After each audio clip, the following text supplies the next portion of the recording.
ओम नमः शिवाय। आज हम बात करेंगे मध्य प्रदेश के उज्जैन में महाकालेश्वर ज्योतिर्लिंग जो स्थित है। ये 12 ज्योतिर्लिंगों में से एक महाकालेश्वर शिव के सबसे पवित्र अवतारों में से माना जाता है। यह मंदिर शिप्रा नदी के तट पर बसा हुआ है और उज्जैन को हिंदू भक्तों के लिए भारत के सबसे पवित्र शहरों में से एक माना जाता है। उज्जैन को विभिन्न युगों के असंख्य मंदिरों के कारण मंदिरों के शहर के रूप में भी जाना जाता है और यह शहर 100 से अधिक मंदिरों का गढ़ है।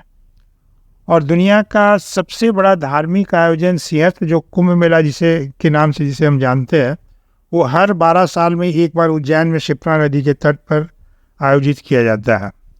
और उज्जैन को भारत का ग्रीनविच भी माना जाता है, जहाँ से देशांतर की पहली मध्य रेखा गुजरती है।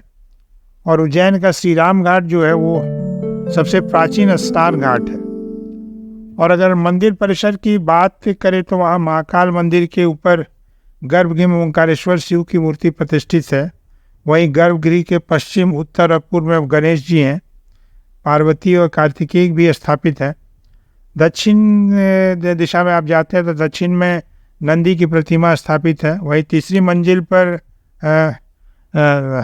नागचंद्रेश्वर की मूर्ति केवल नागपंचमी के दिन दर्शन के लिए ही खोली जाती है।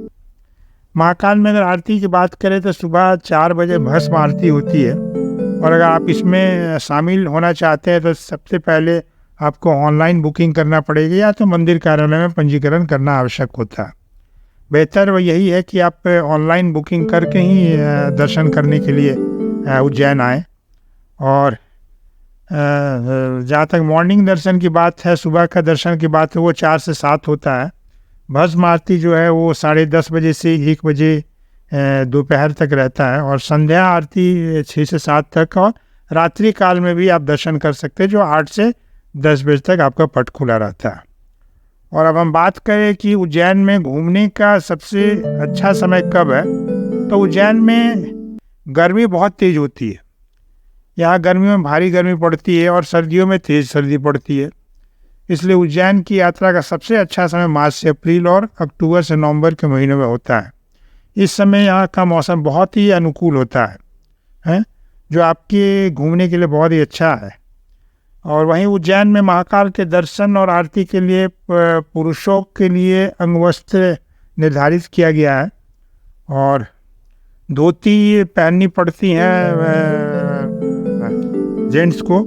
और वहीं महिलाओं को सूट या साड़ी पहनकर सिर पर घूंघट रखना पड़ता है।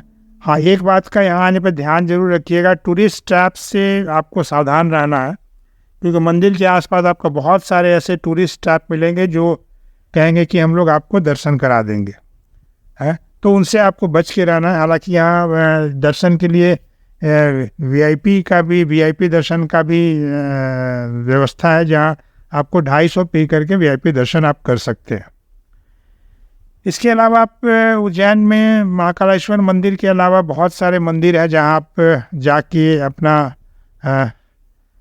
वक्त बिता सकते हैं, घूम सकते हैं और दर्शन कर सकते हैं। जैसे संगम घाट है, तो यहाँ भी आप जाइएगा तो कई नाव वाले आपको गलत बोलकर संगम घाट तक लाते हैं। उनका कहना होता है कि आप पैदल चलकर यहीं नहीं जा सकते, और इस तरह से वो आपसे कुछ पैसा 300, 400, 500 तक ऐड सकते हैं, जबकि ऐसा नहीं है। संगम घाट वहाँ से सिर्फ 2 किलोमीटर की दूरी पर है, जहाँ आप आराम से यहाँ तक मंदिर से पैदल चलकर आ सकते हैं।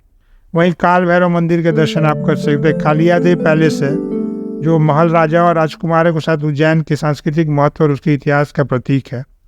वहीं हरसिद्धि मंदिर है, इस्कॉन मंदिर है, जंतर मंदिर है। ये सारे जगह आप घूम सकते हैं, बहुत से जगह हैं, अगर वक्त है तो आप जा सकते हैं वहाँ पे। बात करें रहने का और खाने का, तो भाई खाने का यहाँ हर तरह का व्यवस्था है, और रहने का है कि आपके बजट के अकॉर्डिंगली 500 से 300 से 400 से हर तरह के धर्मशाला अवेलेबल है आपके बजट के हिसाब से। महंगा सस्ता हर एक तरह का व्यवस्था है। और यहाँ आ रहे हैं तो आप पोहा और जलेबी खाना एकदम ही ना भूलें। और रही बात अब यहाँ पहुँचा कैसे जाए, तो पहुँचना उज्जैन बहुत ही आसान है, क्योंकि ये सारे प्रमुख शहरों से जुड़ा हुआ उज्जैन स्टेशन है।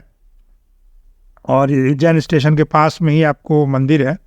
और रही बात अगर आप फ्लाइट से आ रहे हैं तो नियरेस्ट एयरपोर्ट आपको पड़ता है इंदौर, जो उज्जैन से 55 किलोमीटर की दूरी पर है।